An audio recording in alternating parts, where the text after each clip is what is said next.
Who really puts the super in hero games? Welcome to Watch Mojo, and in this installment of Versus, we'll be comparing Marvel and DC's games to see which brand comes out on top. We're evaluating a wide range of categories to determine the winner, and we're considering a lot more than just who has released the highest rated game. Round 1. Variety. Throughout the 80s, Spider-Man, the Hulk, Howard the Duck, the Fantastic Four, Captain America, and the X-Men all got their own games. While not all classics, Marvel's debut decade in gaming highlighted the company's willingness to spread the love amongst its properties. Spidey does get way more solo outings than any other Marvel hero, but fans of other properties have not been completely starved for decent games.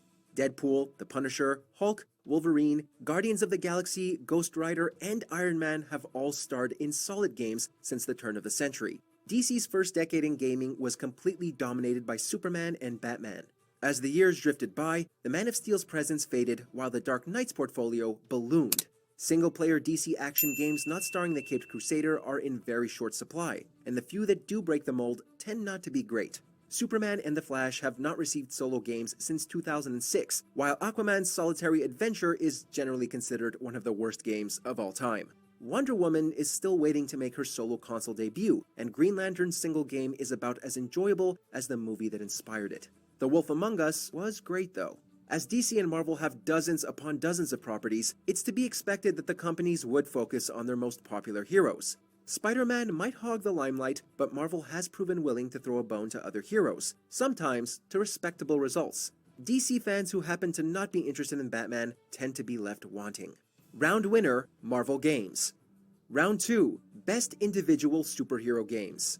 Going by Metacritic, The Incredible Hulk Ultimate Destruction and Marvel's Spider-Man are the cream of Marvel's crop, although some of the wall crawlers' earlier 2000s games are also highly rated. Ultimate Destruction might very well be the most inherently fun and cathartic superhero game of all time. With a bustling open world and a revolutionary web-swinging mechanic, Spider-Man 2 set a standard for movie tie-in games that few others have been able to match, although X-Men Origins Wolverine came pretty close.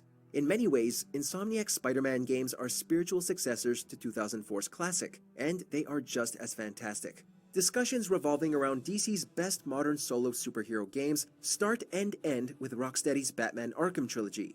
Launching with the tight and atmospheric Arkham Asylum, Rocksteady perfectly blended narrative and gameplay to create an experience that rocked the gaming landscape. For the sequel, Rocksteady introduced an open world, fine-tuned the combat, expanded Batman's gadgets, and dived deeper into DC's rogues gallery. The fact Arkham Knight is regarded as something of a disappointment speaks volumes to the quality of Rocksteady's trilogy. Marvel and DC have both released plenty of underwhelming games, but their greatest titles are something special. The best Marvel games are loving tributes to their icons, especially Spider-Man. As good as Marvel's games can get, none of them has left as big of an impact on the gaming industry as Rocksteady's Arkham trilogy. In fact, some of Marvel's post-2010 releases seem to take a page or two from Arkham's playbook. Round winner, DC Games. Round 3, Best Team Games. Solo projects are all well and good, but like the comics, Marvel and DC superheroes must be able to deliver as a unit.